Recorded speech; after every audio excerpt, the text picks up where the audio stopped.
Buenas tardes, bienvenidos y bienvenidas a nuestro tercer encuentro de conferencias que ofrece la Escuela de Formación Política de FIDAY, Palestina Libre. En primer lugar, queremos agradecerle al señor embajador Husni Abdelwahed, quien dio la primera conferencia sobre Palestina actual. Además, queremos agradecerle a Agustín Dib, director del Club de la Cultura Árabe y secretario de Formación Política de FIDAY, quien junto a nuestra querida Tilda Rabi, presidenta de la Federación de Entidades Argentino-Palestina, estuvieron hablando sobre la conquista palestina. Ambas conferencias las podrán encontrar en nuestro canal de YouTube y en nuestra página de Facebook. Bueno, en el día de hoy tendremos un invitado muy especial.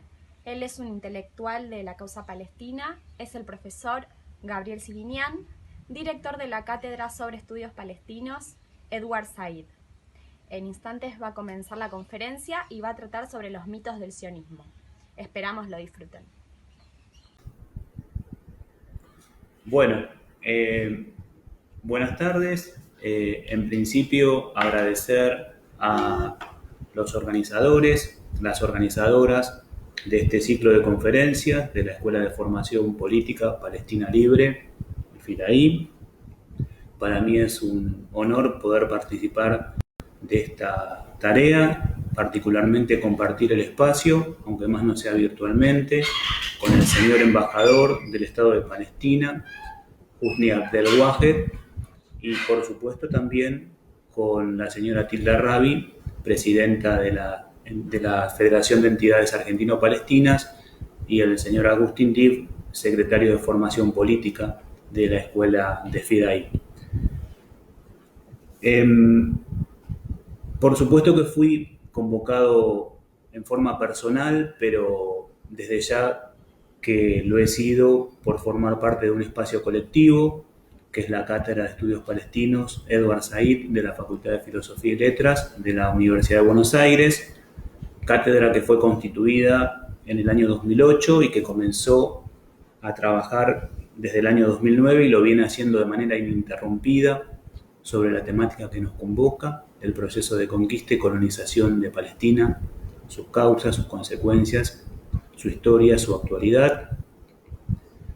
Cátedra que fue creada por el profesor Saad Chedid, quien lamentablemente nos ha abandonado físicamente en agosto del año 2018, pero cuyo legado, quienes componemos este espacio académico, nos hemos comprometido a continuar, y esta tarea es una de esas líneas de trabajo que nos ha legado el profesor, referente ineludible a la solidaridad de la Argentina y me debería decir en Sudamérica y en el conjunto de América Latina.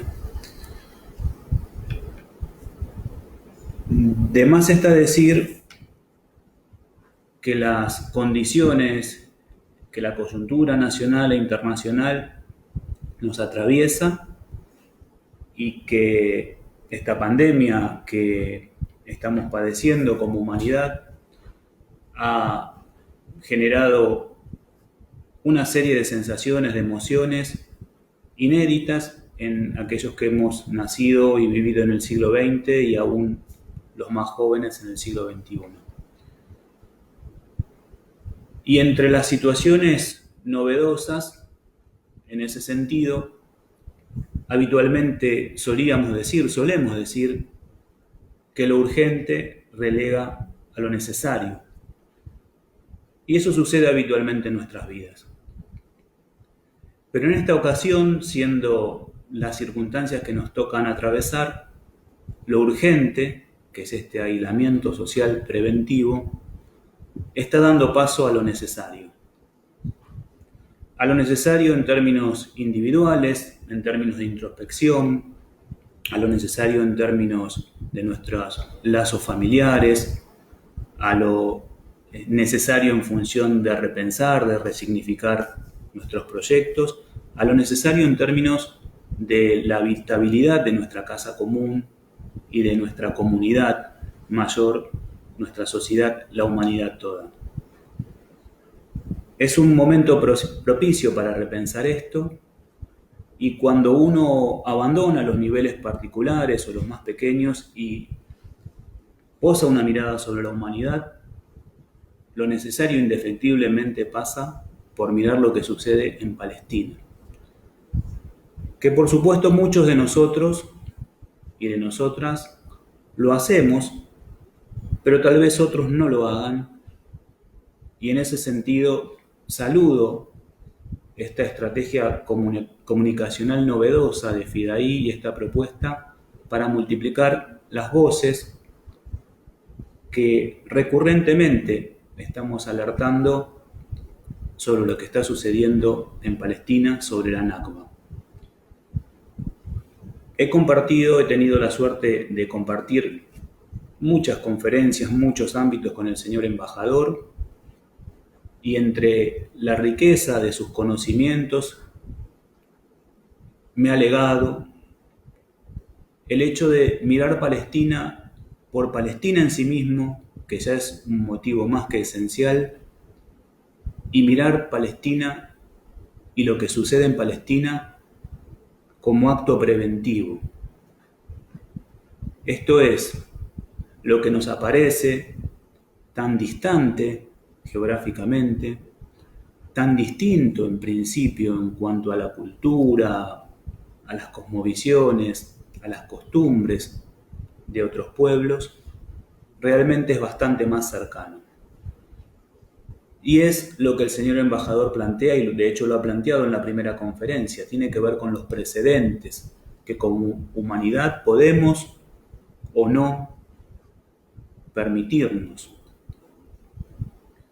Si un pueblo está siendo expropiado territorialmente durante 7 décadas, está siendo expulsado sistemáticamente de su territorio originario, si se violentan en forma continua y permanente los derechos civiles, políticos, sociales, económicos, culturales de los individuos que lo integran, si en forma colectiva se les es negado el derecho elemental a la autodeterminación, que es lo que está ocurriendo con el pueblo de Palestina desde el inicio de la Nakba, y el conjunto de la humanidad o una parte de la humanidad hace caso omiso o trata de manera indiferente o legitima, en muchos casos lamentablemente, esas prácticas,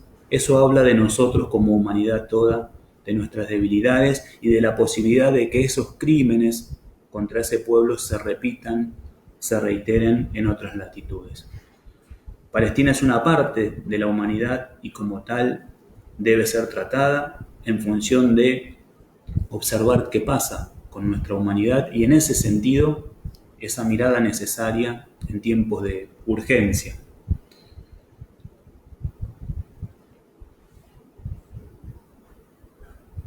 Quiero comenzar esta conferencia planteando que el pueblo palestino no es sujeto, lamentablemente, solo de la violencia material, y no me voy a detener en ella porque lo han hecho en la jornada de ayer tanto Tilda como Agustín, sino que fundamentalmente padece una enorme violencia simbólica. Me explico.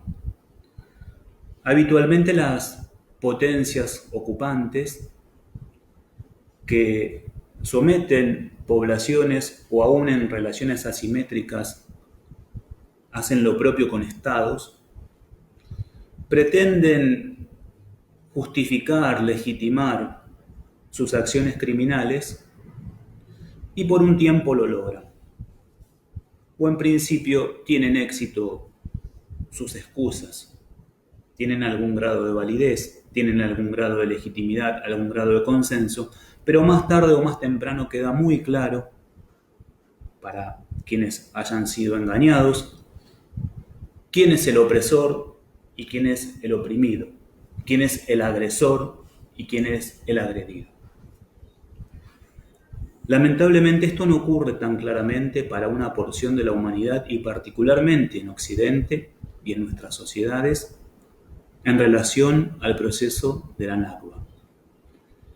El enorme poder simbólico con el que cuentan los agresores, poder económico, poder cultural, poder social, poder simbólico, digo, en definitiva, hace que sus discursos y sus narraciones tengan algún grado de verosimilitud en una parte de la opinión pública y se dé una situación de una enorme perversidad, y creo que este ha sido uno de los motivos, seguramente ha sido uno de los motivos que me acercó a comprometerme y estudiar la situación del pueblo palestino, por la cual los agredidos pasan a ser agresores o pasan a ser vistos como agresores. Los que sufren el terrorismo pasan a ser quienes ejercen las acciones terroristas de acuerdo a cómo son presentados ante la opinión pública internacional. Y esto tiene que ver con el enorme poder de narración, el enorme poder simbólico con el que cuenta la fuerza opresora, que en ese sentido no tiene precedentes. Porque les decía, más tarde o más temprano, esos discursos se desvanecen. La fuerza del discurso sionista es importante. La fuerza de los hechos lo es más. Por eso es desmentido sistemáticamente por los hechos y por eso aquel que apenas se acerca a los hechos con algún grado de objetividad, con la pretensión de conocer la verdad, inmediatamente se entera de lo que sucede. Ese discurso pierde eficacia ante la realidad, pero es un discurso muy fuerte cuando manipula, cuando engaña, cuando genera ignorancia, cuando omite, cuando calla a las víctimas y a sus representantes.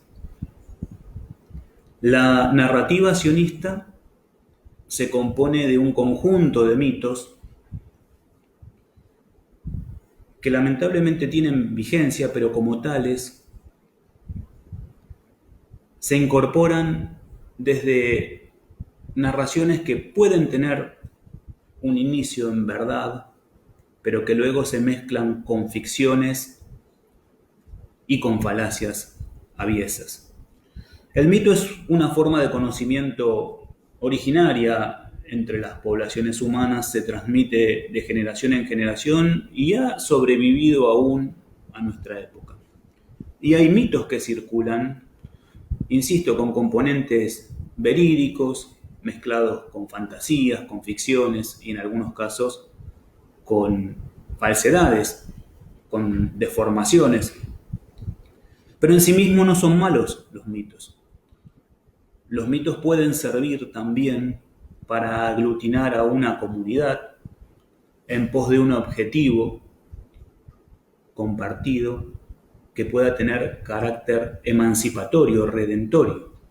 Y en ese sentido el mito, más allá de sus componentes, cumple una función social aceptable, loable, cuando está al servicio de la emancipación de un colectivo, por ejemplo. En el caso del sionismo no es así. Los mitos del sionismo están al servicio de la pretendida legitimación del proceso de conquista y colonización de Palestina. Por eso es que es muy importante conocerlos, identificarlos, deconstruirlos, para que ese sector de la población, ese sector de la comunidad internacional, probablemente bien intencionada, que los acepta, que les genera ese consenso o que cuanto menos se mantiene equidistante entre el opresor y el oprimido, conozca la verdad, automáticamente pase a formar parte de esas fuerzas de solidaridad internacional con las que goza y por suerte de manera cuantiosa y con una calidad loable también significativa el pueblo palestino. Por eso la conferencia, la charla, la clase nos lleva a los mitos del sionismo, a estos mitos que el sionismo elabora al servicio de la sujeción, al servicio de la opresión. Primero, una cuestión, si se quiere, de orden, definir qué es el sionismo, aunque lo ha hecho Agustín en la conferencia de ayer, pero no todos la han seguido, probablemente, o tal vez no la tengan presente. Yo voy a tomar una definición del sionismo a partir de su propia autodefinición. Digamos, hay muchas definiciones de sionismo. Yo estuve, trabajando con distintas en función de didactizarlo. Me pareció interesante una, sobre todo por su actualidad, porque lo tomé de un dossier, de un informe recién elaborado en este mes que está en curso, de un sitio, ustedes me permitirán leer, denominado Hatzat Hayeni, y quien elabora esta definición se llama Isaac Levi Benveniste. El dossier del informe se denomina El antisionismo, un discurso de odio del antisemitismo contemporáneo. El trabajo, versa sobre las pretendidas versiones de antisemitismo, entre las cuales incluye el antisionismo. No vamos a entrar en esto en este momento, pero como trabaja sobre el antisionismo, debe definir lo que es el sionismo. En un momento el autor plantea esto. Se los leo, insisto, hay cuestiones que tienen mayor valor si uno las lee que si uno las expresa desde su perspectiva. Este autor, Isaac Benveniste, dice: el sionismo se puede definir como un movimiento que originariamente propugnaba el establecimiento de una comunidad nacional judía en la antigua Palestina otomana y británica, y más tarde el apoyo del Estado de Israel. No vamos a entrar a plantear algunas cuestiones que sí más adelante referenciaremos, pero el autor define el sionismo como un movimiento político, y esto es importante, es un sitio sionista, un portal sionista, un autor sionista que define a su propio movimiento como un movimiento político destinado a conformar una comunidad nacional judía en Palestina, otomana y luego británica. Ese sería el objetivo inicial del sionismo. Sabemos, probablemente sepan todos, que el territorio de Palestina, que la población palestina, que el pueblo de palestino estuvo sometido al dominio otomano durante 4 siglos, entre 1517 y 1917, y que luego, durante 3 décadas, entre 1917 justamente y el 1948, bajo dominio británico. Y el objetivo del sionismo como movimiento político sería conformar una comunidad nacional judía en Palestina. Continúa el autor brevemente. El sionismo es también un movimiento político que sostiene que los judíos son una nación. Interesante esta definición. Y como tal, la necesidad de establecer una patria nacional, remite a lo que estábamos diciendo antes, un movimiento para apoyar el desarrollo y la defensa de Israel y para alentar a los judíos de la diáspora a instalarse allí. Bien, nuevamente la definición del sionismo como un movimiento político, la definición del judaísmo como una nacionalidad, se habla de un pueblo, de un colectivo nacional judío, y por otra parte, una vez que el sionismo como movimiento político lleva adelante su plan de instaurar su Estado en Palestina, lo que le resta, la tarea, del movimiento sionista es apoyar al Estado de Israel y bregar, entre otras cosas, porque los judíos de la diáspora migren hacia ese Estado, hacia el territorio de ese Estado. Una definición muy genérica, esta contiene elementos sustanciales de lo que el sionismo plantea y cómo se autodefine. Una definición muy genérica es que el sionismo es el movimiento de liberación nacional del pueblo judío. Así también gustan definir los sionistas a su propio movimiento. Lo que este autor no dice es que, digamos, no este autor, no nos vamos a ensañar con él, pero digamos, lo que el sionismo no dice en general, este autor no tenía por qué decirlo en un breve dossier, pero el movimiento sionista en general no dice, es que el sionismo, como ideología política y como proyecto de instaurar un hogar nacional judío en Palestina, que vamos a ver que no fue el proyecto inicial, o por lo menos fue una de las opciones, no surgió ni en el siglo XIX ni en el seno de las comunidades judías que estaban extendidas por distintos territorios europeos.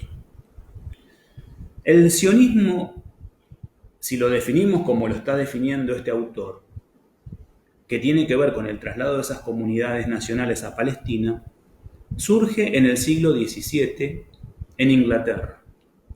Las primeras manifestaciones de generar un traslado de población judía hacia la Tierra Santa o la Tierra de Israel, de acuerdo a la nominación que los protestantes y que particularmente los bautistas, como rama del protestantismo, luego escindida del protestantismo inglés, del anglicanismo, proponen, surge en el año 1621. La primera propuesta es de un parlamentario llamado Henry Lynch, que planteaba esta posibilidad.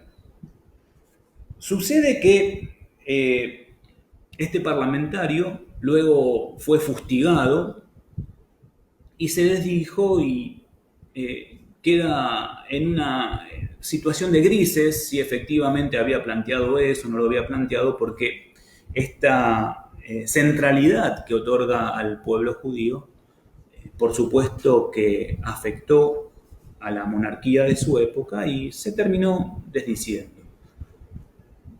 Los que no se desdijeron en el año 1649 fueron dos bautistas, también les voy a leer puntualmente la definición, Joanna Cartwright y su hijo Ebenezer. Aquí la cita ya no es del dossier al cual hacía referencia, sino que es de un libro de un historiador israelí llamado Shlomo Zahn, La invención de la tierra de Israel. Lo muestro para que vean la fuente y les leo qué dice Shlomo Zahn. Con el estallido de la revolución, dos baptistas ingleses, está hablando de la revolución puritana del año 1649, que luego termina llevando a Cromwell al gobierno en el periodo de esa década, de 1650, en la cual Inglaterra fue una república. Entonces, con el estallido de esa revolución, dos baptistas ingleses exiliados en Holanda, Joanna Cartwright y su hijo Ebenezer, solicitaron al nuevo gobierno que esta nación de Inglaterra, con los habitantes de los Países Bajos, sean los primeros y los más dispuestos a transportar en sus barcos a los hijos e hijas de Israel a la tierra prometida a sus antepasados, Abraham, Isaac y Jacob, para una herencia eterna. Estas son las primeras manifestaciones y no surgen en el seno de las comunidades judías europeas, sino que estoy citando dos casos que surgen del seno del propio pueblo inglés en el marco de la Reforma Protestante y básicamente en el marco de algunos disensos que la propia Reforma Protestante tuvo, que plantearon por primera vez el traslado de las comunidades judías a Palestina, y lo hacían, y por ahí es una lateralidad un tanto extensa para una conferencia de estas características, pero lo hacían en función de que, de acuerdo a sus creencias, la el traslado y la reinserción, vamos a decirlo en estos términos, luego vamos a deconstruir esto, pero la reinserción de las comunidades judías en su tierra histórica, que los ingleses debían tomar como un proyecto propio, lo que iban a hacer era,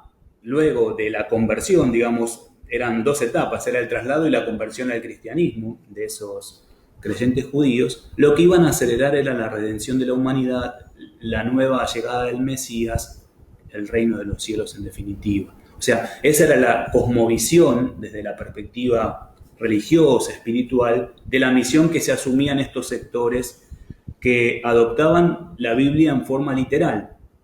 Es interesante, y lo dejo como título, por qué estas visiones surgieron en Inglaterra en un momento de constitución de una ideología protonacionalista.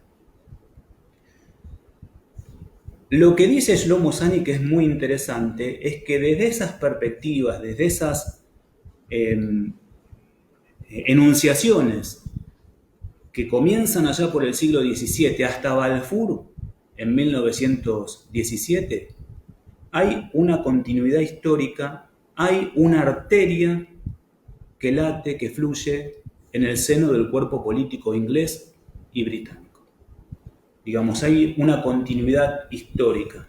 Hubieron sectores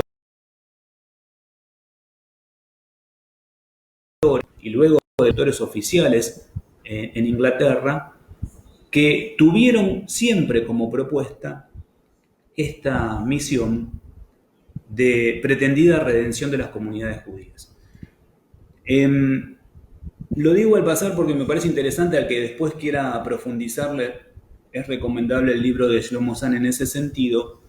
Los ingleses, en el marco de su discurso nacional, cuando elaboran su discurso nacional, la élite, enfrentándose en el marco de la reforma protestante al catolicismo y a su imperio colonial mental, que es España, cuando comienzan a elaborar su discurso nacional, tomaron como modelo, identificaron como nación con ese pueblo del Antiguo Testamento, con el antiguo pueblo de Israel.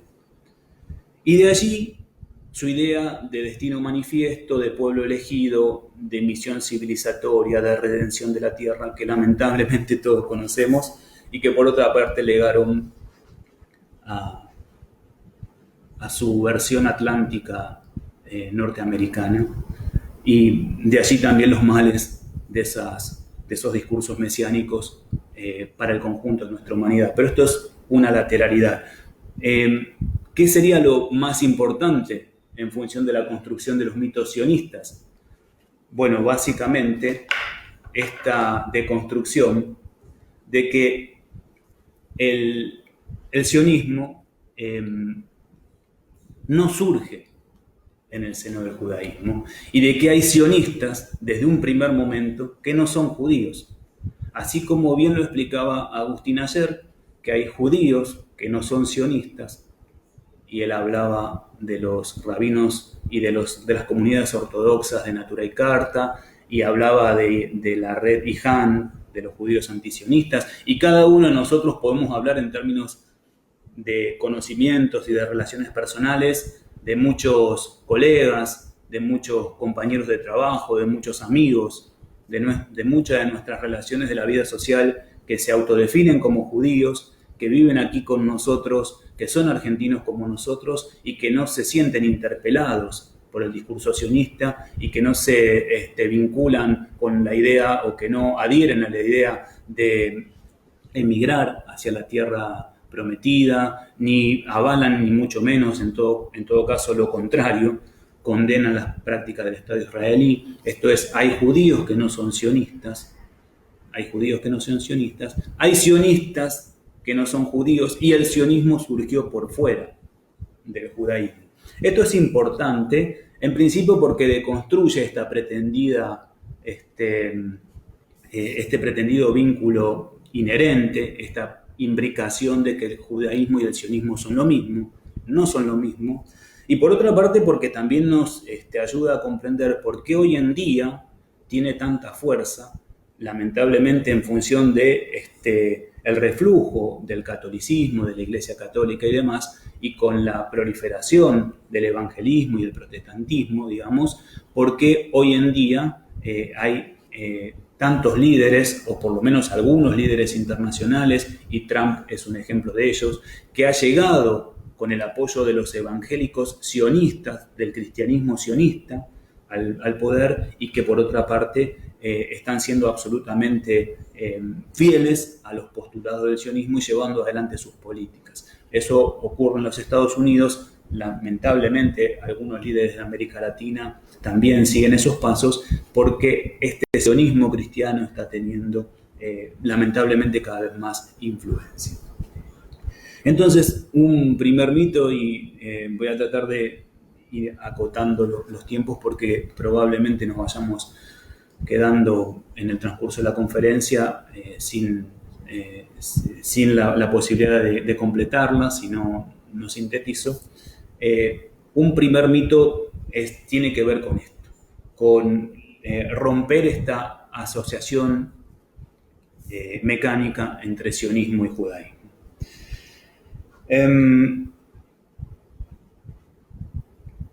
El sionismo como movimiento político ya instituido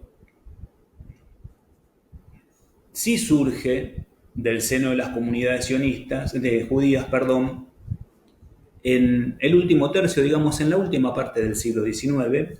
Eso lo explicó ayer también Agustín. Es más, fue muy minucioso en el análisis incluso del plan de conformación del Estado judío a partir de leer los párrafos del libro de Teodoro Herzl del año 1896, El Estado Judío, que dio paso a un congreso posterior en el año 1897, el primer congreso sionista, y ahí podemos decir que el sionismo como proyecto político se institucionaliza, lo que no significa que haya surgido en ese momento, insisto. Bien, no me voy a detener en este momento histórico, solamente voy a plantear que el sionismo institucionalizado ya como proyecto y como movimiento político surge en función de una coyuntura muy particular que es exclusivamente europea y que tiene que ver con lo que se dio en llamar la cuestión judía, y que tuvo su máxima expresión en la persecución, los pogroms, las matanzas que los judíos, sobre todo en Europa del Este, padecieron a partir de la década de 1880, cuando se fue, digamos, acelerando ese proceso, en función de un proceso más general que tiene que ver con la transición del feudalismo al capitalismo y la disgregación de las comunidades en Europa del Este.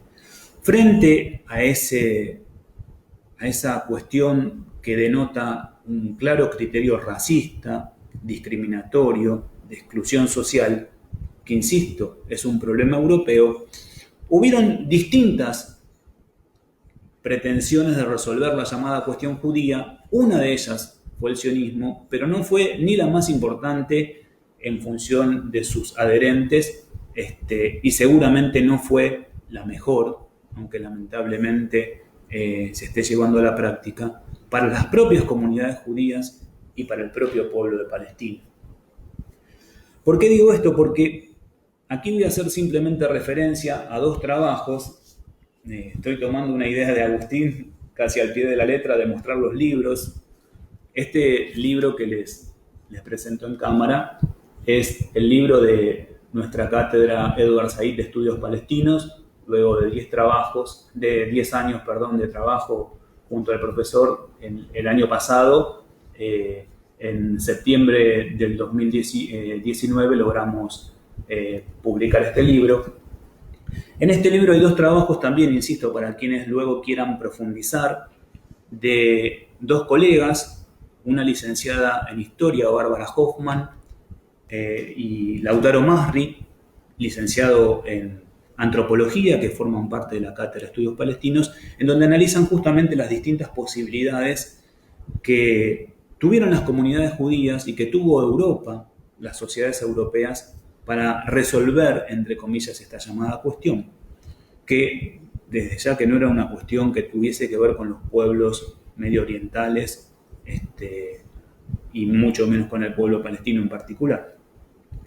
La primera posibilidad era la asimilación en función de los preceptos liberales de la Revolución Francesa, la igualdad, la libertad, la fraternidad entre todos los humanos, los derechos civiles, los derechos políticos, en definitiva, que las distintas comunidades judías se disgregaran dentro de la comunidad nacional, que adquirieran la ciudadanía de los estados de los cuales formaban parte, y que en todo caso la religión fuese una cuestión privada, se profesara en los ámbitos privados.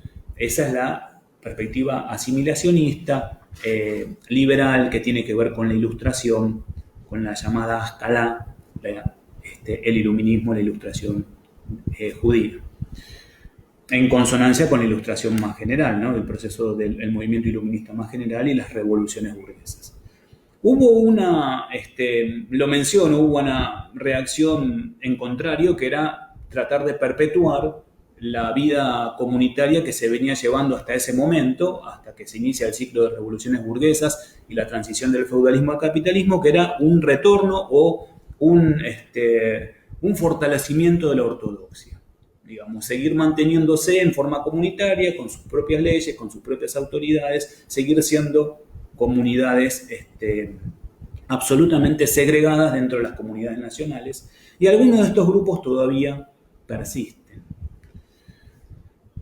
Una tercera posibilidad que se dio fundamentalmente en el este de Europa fue una perspectiva autonomista, cultural, con una perspectiva clasista, que planteaba que los judíos debían seguir teniendo derechos comunitarios, pero además derechos civiles y políticos, sin ningún reclamo territorial en particular. Hay una expresión política manifiesta que es el Bund.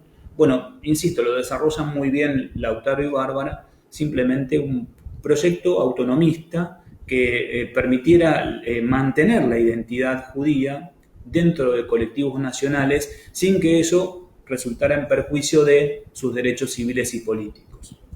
Y era una liga de trabajadores, digamos, la que proponía esto con un criterio clasista. Luego, una cuarta perspectiva que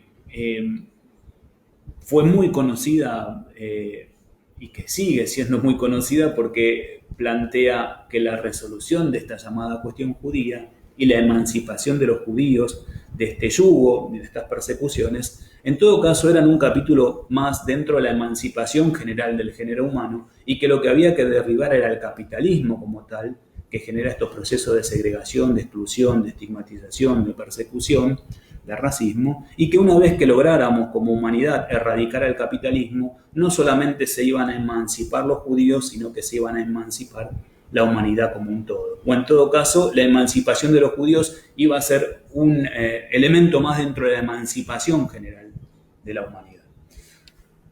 Y la quinta alternativa es la alternativa sionista, que es la que lleva adelante Teodoro Herzl, o la que expresa Teodoro Herzl, que es esta idea de que efectivamente los judíos deben conformar una comunidad nacional propia, que son un cuerpo diferente dentro de las comunidades nacionales que los acogen, y que para normalizar esa situación debían tener un Estado propio en un territorio a designar, al cual debían migrar de forma ordenada, tal como lo describió Agustín brevemente, porque el libro El Estado Judío es bastante más extenso, pero describió algunos de los pasos de esos planes. Esa es la perspectiva sionista, que tiene como, digamos, peculiaridad que remite a la misma matriz de aquellos que son efectivamente antijudíos. ¿Qué dicen los antijudíos? ¿Qué decían aquellos antijudíos? Ustedes son un cuerpo extraño dentro de esta nación, ustedes no son alemanes, o no son rusos, o no son ucranianos, deben marcharse de aquí. ¿Y qué decían los sionistas? Efectivamente, nosotros no tenemos los mismos derechos que ustedes, porque no somos nacionales como ustedes, nosotros nos vamos a marchar de aquí. Y ese es el proyecto sionista.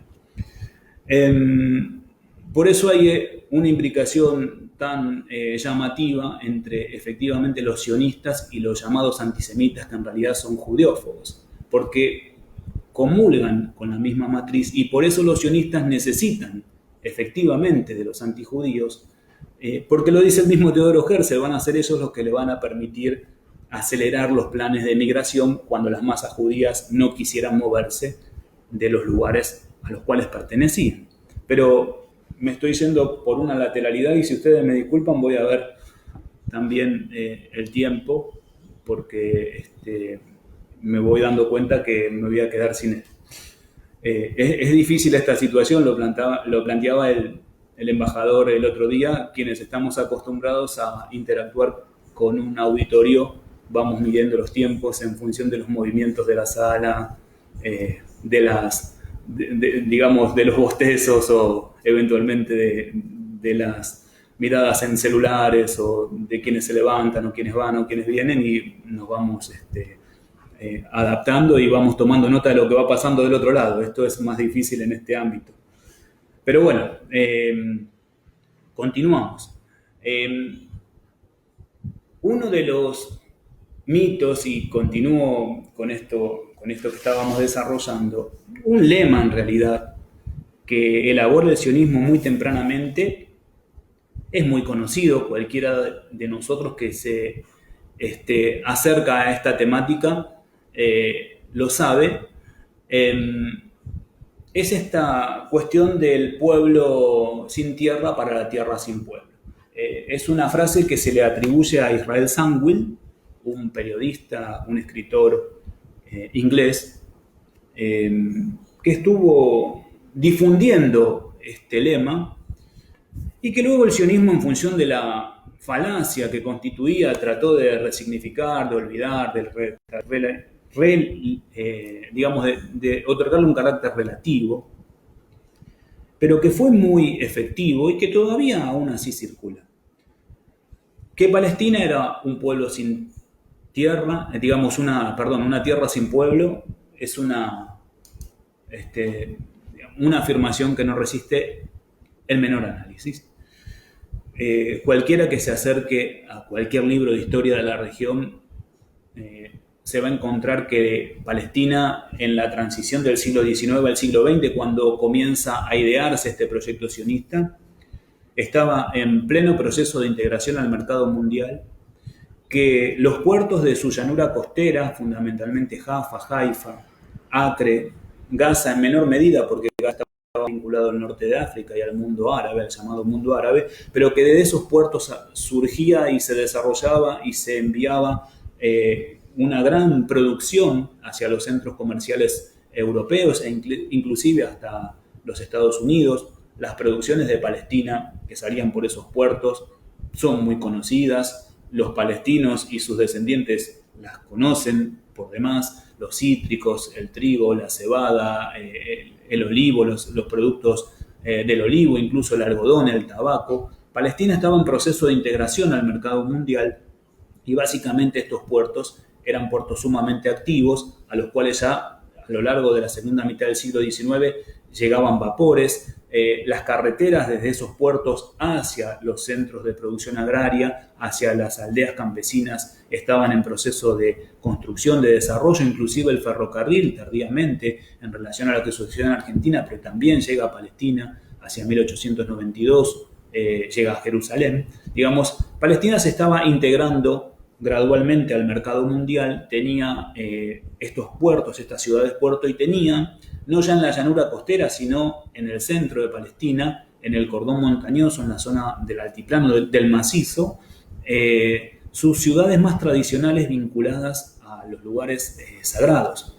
Jerusalén, indefectiblemente, como el más importante, pero también Belén, Nablus, Hebrón, más al norte Tiberíades, una serie de ciudades que además tenían una gran importancia desde el punto de vista religioso, pero que también tenían producción agraria, que era por otra parte la que se comercializaba, aunque lo más rico y lo más pujante era básicamente esa llanura costera. Bueno, más de 500.000 habitantes, una vida cultural, social, política considerable, no resiste análisis eso de que Palestina es una tierra sin pueblo. Y que el pueblo judío no tenía tierra es la segunda parte de ese mito, o lo podemos desagregar en un tercer mito, que tiene que ver con la existencia misma del pueblo judío. ¿Existía un pueblo judío a fines del siglo XIX? ¿O es una construcción de este proyecto político sionista y de su historiografía?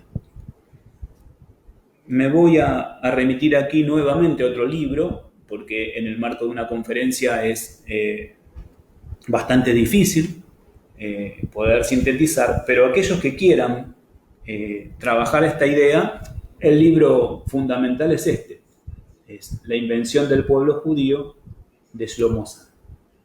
Un libro sumamente interesante para ver cómo el sionismo, como movimiento político y sus propios historiadores construyen la idea de un pueblo judío. Es novedoso esto, digamos. En realidad todos los pueblos, todas las naciones son construcciones arbitrarias. Cualquiera de nosotros puede servir de ejemplo, no por ser autorreferencial. Si hubiese alguien frente a mí le preguntaría, pero mis 4 abuelos vienen de otro punto del planeta, no son nacidos en la Argentina, y sin embargo el Estado Nacional construye esta identidad nacional argentina a través de sus mecanismos, sus dispositivos, sus aparatos ideológicos, sus escuelas, sus instituciones represivas, sus ejércitos, sus ritualidades y demás, los himnos, las banderas, una historia común y demás, y me transforma en argentino. Y es argentino también, como yo, un nieto, por plantear una cuestión generacional similar, de guaraníes que viven del Pilcomayo para aquí. Y un formoseño que tiene familias guaraníes y que inclusive habla en guaraní todavía, si conserva sus tradiciones y su cultura, es argentino como yo en función de lo que lo define el Estado argentino.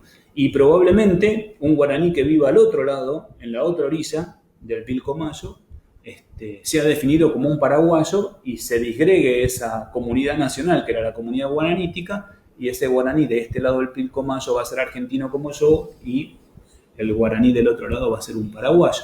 Digamos, una construcción absolutamente arbitraria. Las naciones y los pueblos, son construcciones.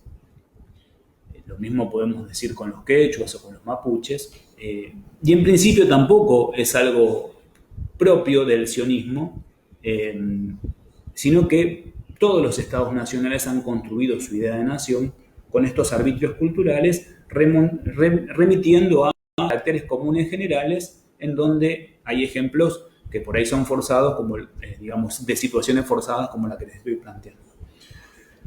Entonces, ¿qué tiene de particular el sionismo? ¿Haber inventado una nación? No.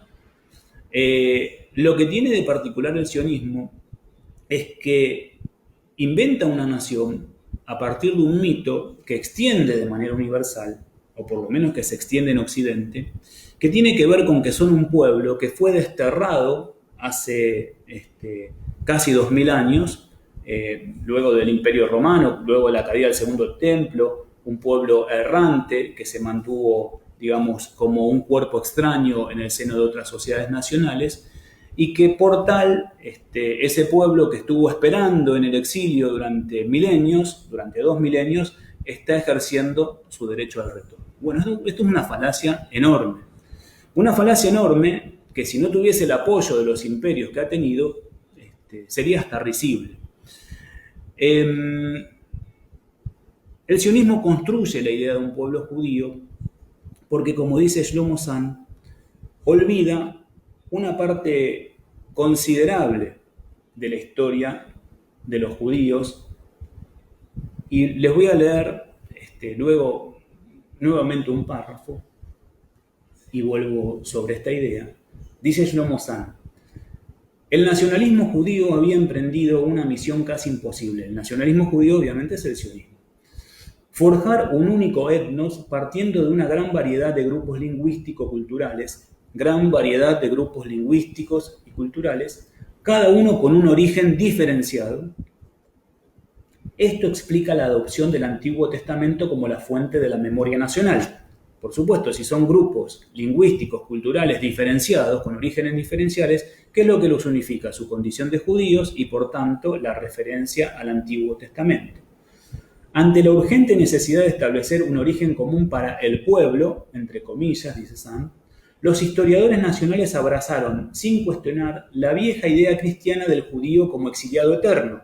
O sea, esta idea de que eran exiliados de su tierra por deicidas, por haberse comportado con Jesús como se comportaron, eran parias que iban a estar en el seno de otras comunidades, ¿no? Entonces, adoptan ese mito cristiano,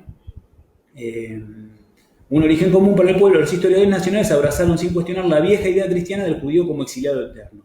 En el proceso, y esto es importantísimo, borraron y olvidaron la masiva proselitización que había desarrollado el primer judaísmo, gracias a la cual la religión de Moisés creció enormemente, tanto demográfica como intelectualmente.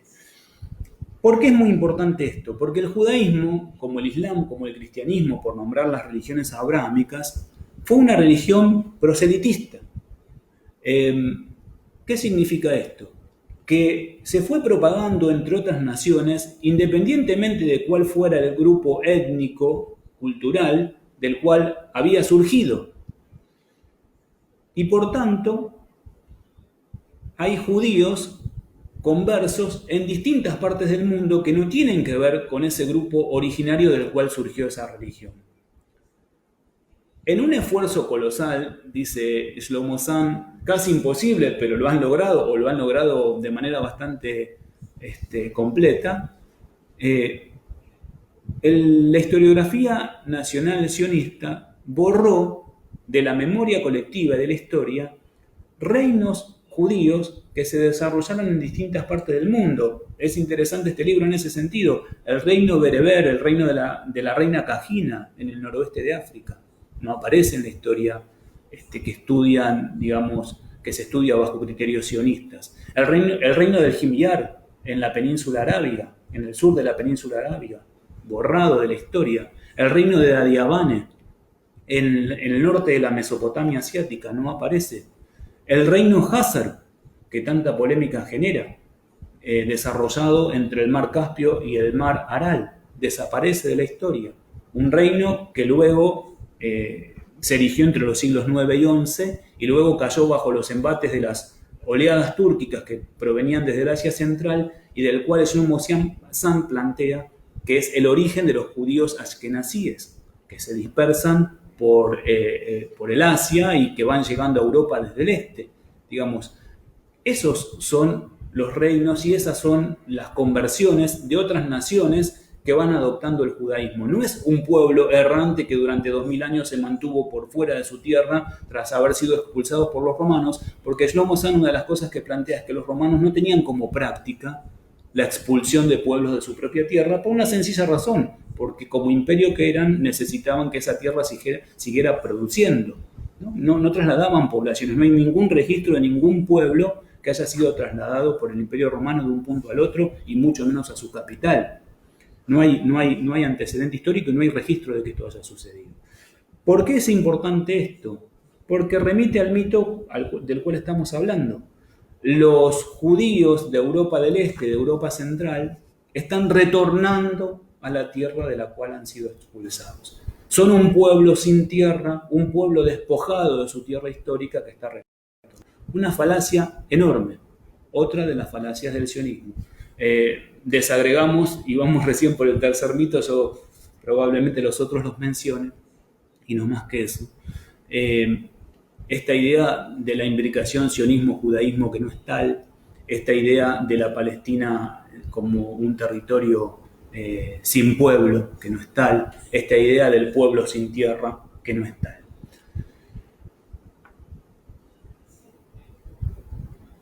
Un cuarto mito tiene que ver con que los palestinos no existían antes del sionismo. quiénes eran los que habitaban, porque en definitiva luego terminan, por obvias razones, aceptando que existían habitantes en esa tierra, pero no eran palestinos. No eran palestinos. En realidad eran árabes, nómades, beduinos, y en muchos casos árabes recién llegados a la tierra, a Eretz Israel, como denominan a la tierra de Palestina, cuando justamente los colonos sionistas judíos comienzan a llegar tras definir que iba a ser Palestina su destino.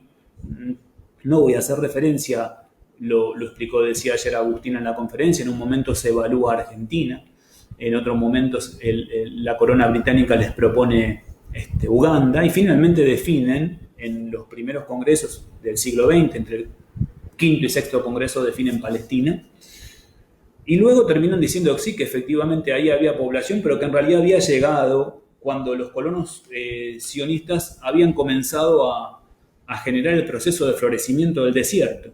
Eran recién llegados y no eran palestinos. En todo caso eran árabes que comenzaron a definirse como palestinos en su enfrentamiento con el sionismo. Esto tiene una trampa. Si eran árabes recién llegados o que no se definían como tales, bueno, ¿por qué se ensañan? ¿Por qué insisten en quedarse en la tierra de Israel? Siendo que si son árabes pueden ir a vivir a tantos territorios de tantos otros estados árabes. Aquí de nuevo hay una tergiversación de la historia. Pretender que en el siglo XIX, y mucho menos antes, pero digamos en el siglo XIX, cuando se estaban conformando las ideas de identidades nacionales, cuando surgían sectores sociales, clases sociales con proyectos emancipatorios que definían un proyecto de acumulación capitalista propio y luego la conformación de un Estado, una clase burguesa que en definitiva definiera una nacionalidad para tener un territorio, para explotar sus recursos naturales y para tener una población a utilizar como fuerza de trabajo, y de ahí la funcionalidad del discurso nacionalista. Pretender que esto sucedía en Palestina a mediados del siglo XIX y que hubiese surgido un proyecto nacionalista palestino autónomo es pedirle a los palestinos lo que no se les pide a ningún otro pueblo de la región, por lo menos. Esa región se fue convulsionando a partir de las Tanzimat, sobre todo a partir de las guerras de Crimea, cuando el Imperio Otomano ya entra en franco proceso de decadencia y empieza a ser abierto a la penetración occidental de manera acelerada. Y surgieron dentro de las élites de los distintos pueblos distintos proyectos, incluso dentro de la élite del pueblo turco, que interpelaba por otra parte a los otros pueblos. En un determinado momento los turcos, la élite dominante turca, para mantener ese imperio cohesionado, presentó la idea del otomanismo, de la ciudadanía otomana para todos sus súbditos. Digamos, dejarían de ser súbditos para pasar a ser ciudadanos otomanos. Otro de los discursos ideológicos que surgieron en esa época fue el pan-islamismo, la pretensión de mantener el califato con la referencia en el sultán y que todos los demás continuaran siendo súbditos de ese, fieles de ese califato. Dentro del mundo árabe, particularmente en Egipto y en Siria, que es donde surgió la Najda, el Renacimiento, surgieron proyectos panarabistas. Y dentro de la propia Palestina, luego van a surgir proyectos de autonomía nacional palestina. Pero esto va a surgir una vez que el panislamismo, el pan-otomanismo y el panarabismo sean derrotados. Y esto va a ocurrir tras la Primera Guerra Mundial. ¿Significa esto que no había una identidad previa, que los palestinos no se reconocían como una comunidad previo al discurso nacional palestino, al surgimiento del movimiento nacional palestino como tal? No, no significa eso. Significa que ese proyecto quedó interpelado por proyectos mayores, por proyectos regionales, nacionales y religiosos mayores. Y que esa gente se autodefinía a sí mismo como lo dice, y un libro muy interesante, Elías Sambar, como la gente de la Tierra Santa. Había una conciencia de pertenecer a una comunidad compartida y era esta idea de pertenecer a la Tierra Santa. Luego de la Primera Guerra Mundial, esa idea va mutando y esas comunidades, que en principio se definían por su pertenencia a una localidad, a una aldea, a un clan, a una ciudad, a una región y en definitiva a la Tierra Santa, pero que eso no impedía que no se definieran también como árabes, como integrantes de la umma o incluso hasta como súbditos otomanos. Luego de la Primera Guerra Mundial, con el surgimiento de los imperios y el reparto imperial, va a surgir gradualmente el movimiento nacional palestino en confrontación con la colonización sionista, porque eso es lo que tiene de particular, lamentablemente, la colonización sionista de Palestina. El resto de los pueblos de la región debió enfrentar el dominio imperial de las potencias europeas, francesas o británicas, como también lo explicó Agustín ayer a partir del acuerdo Sykes-Picot. Pero el pueblo de Palestina, la gente de la Tierra Santa, además de enfrentar al dominio inglés, debió enfrentar a la colonización sionista. Y en ese contexto surge el movimiento nacional palestino a lo largo de las décadas en confrontación con el imperialismo británico y también con el sionismo. Eso no significa que los palestinos no existían. Significa que como proyecto político empieza a tomar fuerza una vez que son derrotados los proyectos pan-otomanistas, pan-arabistas, pan-islamistas en la propia región. Bueno, menciono, y solo menciono porque ya vamos más de una hora y creo que va a ser excesivo, y porque por otra parte ya los oradores que me precedieron, el señor embajador Husni y Tilda, Agustín, lo han hecho.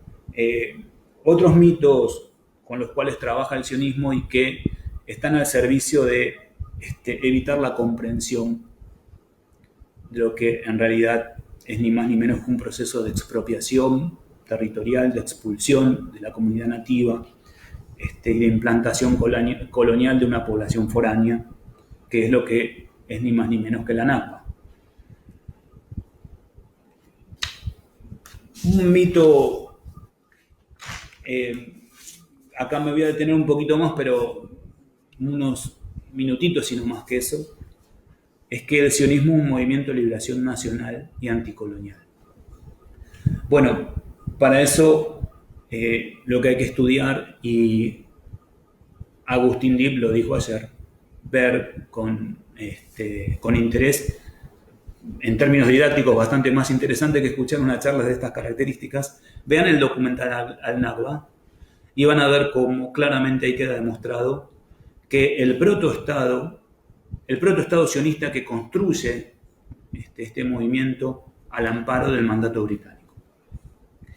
Esas 3 décadas fueron fundamentales para conformar el protoestado, su base demográfica, su institucionalidad, sus fuerzas armadas, su sistema de gobierno, sus ministerios, su sistema eléctrico, sus universidades y su sistema educativo, apropiarse de la red ferroviaria, de los puertos. El protoestado sionista se montó durante el mandato británico mientras se reprimía a la población palestina.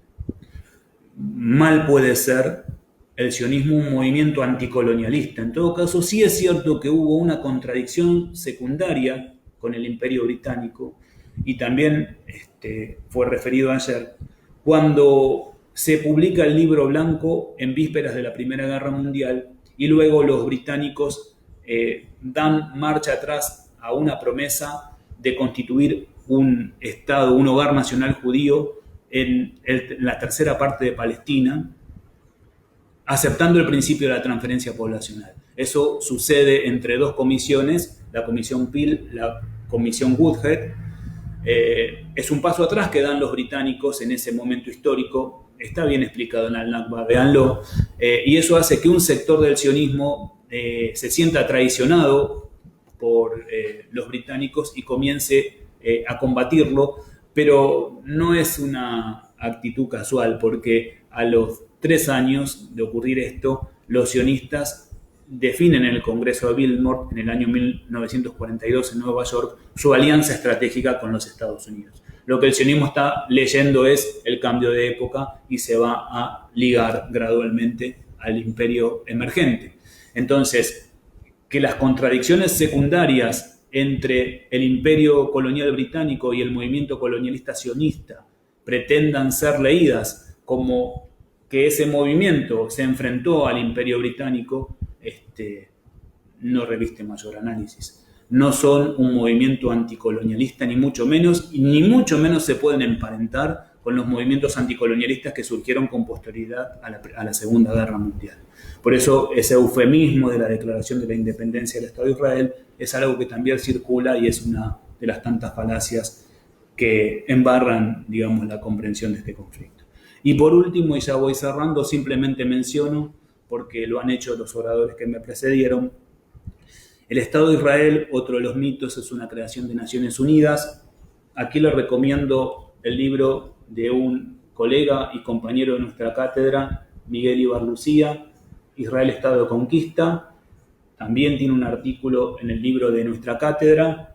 Está claramente explicado de manera sumamente didáctica cómo en realidad Naciones Unidas no pudo haber creado ese Estado porque no tiene entre sus potestades crear Estados y todos los mecanismos que se han utilizado para montar ese Estado y cómo ese Estado surge, que se pretende legitimado por el derecho público internacional, surge al margen del derecho público internacional porque no respeta ni siquiera la propia resolución que pretende como fuente de legitimidad. No respeta ni siquiera la resolución 181 que, entre otras cosas, por ejemplo, prohibía la transferencia poblacional de un Estado a otro y que, por otra parte, la resolución no se cumplió como un todo y que no se puede cumplimentar una parte de la resolución y no la otra. Si no se crea el Estado árabe, no se podía haber creado el Estado judío. Si no se crea el Estado árabe, la resolución no tiene vigencia. Y por otra parte, la resolución no era una cuestión de ejecución, sino que era una recomendación que en todo caso los pueblos debían haber aceptado o no y que esa consulta jamás se hizo. En breve síntesis, lean este libro de Miguel Ibar Lucía, Editorial Canaán. Muchos de los libros que les mostré son de Editorial Canaán, u otra de las tareas colosales del profesor Chedid, y están a disposición. Los tenemos quienes continuamos con su tarea, así que en todo caso luego nos podríamos poner en contacto. Israel, Estado de Conquista, para deconstruir este mito del Estado de Israel como creación de Naciones Unidas. Y los últimos 4, y ya voy cerrando, que quedarán como títulos, pero a los cuales voy a referenciar o con lecturas o con volver a las conferencias previas. Los palestinos se marcharon solos, digamos. El origen de los refugiados tiene que ver con una decisión de los propios palestinos o en todo caso con una decisión de la comandancia árabe en el marco de la Primera Guerra Árabe-Israelí, que les ordenaron que se retiraran para luego volver con los ejércitos victoriosos. Bueno, eso lo desarrolló ayer Tilda cuando explicó el plan Dalet y cómo era un plan que en realidad ya venía elaborado con años de anticipación. Otro libro en ese sentido, también de Editorial Canaán, el de Nur Masala, Expulsión de Palestinos, lo que sucede entre 1882 y 1948, el detalle de los planes que el sionismo elabora en función de constituir su Estado étnico, exclusivo y excluyente. El plan Dalet no fue el primero, fue el que finalmente se ejecutó, y lo que hace Nur Masala ahí es explicar cuáles habían sido los planes previos, con quiénes los trataron, quiénes los elaboraron, cómo debían implementarse. Y las discusiones al interior del propio movimiento sionista, de los sionistas que están colonizando Palestina, de los sionistas que están en Europa, de los sionistas que están en los Estados Unidos, de los distintos partidos sionistas y demás. Bueno, voy pasando rápido, casi que esta última parte es una recomendación de libros, pero en aras de mantener cierto criterio didáctico no va a quedar otra alternativa. Bueno, el señor embajador, en función de un nuevo mito, planteó los motivos por los cuales no se puede hablar del Estado de Israel como una democracia. ¿no? Eso es más que claro, eso está muy bien explicado por él en la primera conferencia. Algunos ejemplos, y no más que algunos ejemplos: ese Estado se define como Estado judío, tiene dentro, digamos, de su territorio ciudadanos que no son judíos, un 20%, los palestinos que quedaron en su tierra originaria o aún que se movieron dentro de su tierra originaria pero quedaron dentro de las fronteras del 67, que no tienen los mismos derechos que el resto, digamos. Tienen derechos de ciudadanía y con eso engañan porque pueden presentarse a las elecciones parlamentarias, a los cargos parlamentarios y demás. Y digo engañan porque no tienen los mismos derechos que el resto, ni siquiera tienen los mismos derechos que los judíos que viven allende las fronteras, bueno, fronteras nunca definidas, pero allende el Estado de Israel, porque cualquier judío definido en términos de cómo el Estado de Israel los define, que viva en cualquier parte del mundo, puede retornar, entre comillas, a su tierra, y por ejemplo, usufructuar una propiedad, puede entrar y puede salir, puede formar parte de las Fuerzas Armadas, de los niveles jerárquicos de las Fuerzas Armadas. Cualquier palestino que esté allí desde tiempos, desde generaciones y cientos de años, no puede tener acceso a la tierra, no puede construir sin ningún tipo de permiso del Estado israelí, no puede formar parte de los cargos públicos más importantes, no tiene derecho al matrimonio civil, no se puede ir de esa tierra, de su casa, y regresar luego, no tiene libertad de circulación. O sea, sin hablar ya de las políticas específicas de segregación y exclusión social que padecen los palestinos dentro del Estado israelí, y ni que hablar de lo que padecen los palestinos fuera, los palestinos de Gaza, de Cisjordania, y ni que hablar de los refugiados palestinos. O sea, esa pretendida democracia no es tal, es una cáscara, digamos, una democracia liberal que funciona solamente para un etnos. En realidad es una etnocracia, bajo ningún punto de vista una democracia. Bueno, y vamos terminando. Me quedaba por decir algunas de las cuestiones relativas al acuerdo del siglo, pero no en función de cómo lo analizó el señor embajador Husni, sino como una expresión orientalista. Bueno, aquí la lectura impostergable es Edward Said. Tenía una diapositiva de Jared Kushner, busquen sus definiciones, cuando estaba por presentar el acuerdo del siglo y la contraparte palestina, que no fue convocada, o sea, una contraparte inexistente en definitiva. Cuando Kushner habla sobre esa actitud de los palestinos, es exactamente lo mismo que había dicho Balfour, que había dicho Herzl. Hay un lineamiento orientalista que tiene que ver con el desprecio hacia las poblaciones originarias de Palestina y del mundo. Nosotros estamos ocupándonos de Palestina como incultos, bárbaros, atrasados, violentos, irracionales. Bueno, ese discurso orientalista es el discurso sobre el cual se monta el sionismo. Entonces, los palestinos no quieren la paz. Es otra de las cuestiones que circula como mito: los palestinos no quieren la paz. Y nosotros somos magnánimos y les ofrecemos más y más y más y más condiciones, y ellos no quieren la paz. Otro de los mitos, bueno, está muy bien analizado en el acuerdo del siglo, lo que planteaba, insisto, Husni en la primera conferencia, pero uno puede rastrear este mismo mecanismo a lo largo del proceso de Nakba y desde el propio inicio de la conquista de Palestina y del inicio de la colonización sionista allá por el 1882. Y por último, y con esto termino, agradeciendo desde ya la paciencia de quienes se hayan quedado escuchando, el chantaje. Nosotros utilizamos inicialmente dos términos: judío y sionismo, judaísmo y sionismo. El chantaje retórico al cual nos someten a todos aquellos que abogamos, que luchamos, que nos comprometemos con la causa del pueblo palestino, intentando establecer una sinonimia entre judaísmo, sionismo, semitas o semitismo e israelí. Bueno, está más que demostrado que es apenas un mecanismo para acallar voces que tiene como finalidad justamente la pretensión de que ese Estado lleve adelante sus prácticas ante el silencio o ante la adhesión del resto de la comunidad internacional, lo que por supuesto no logra.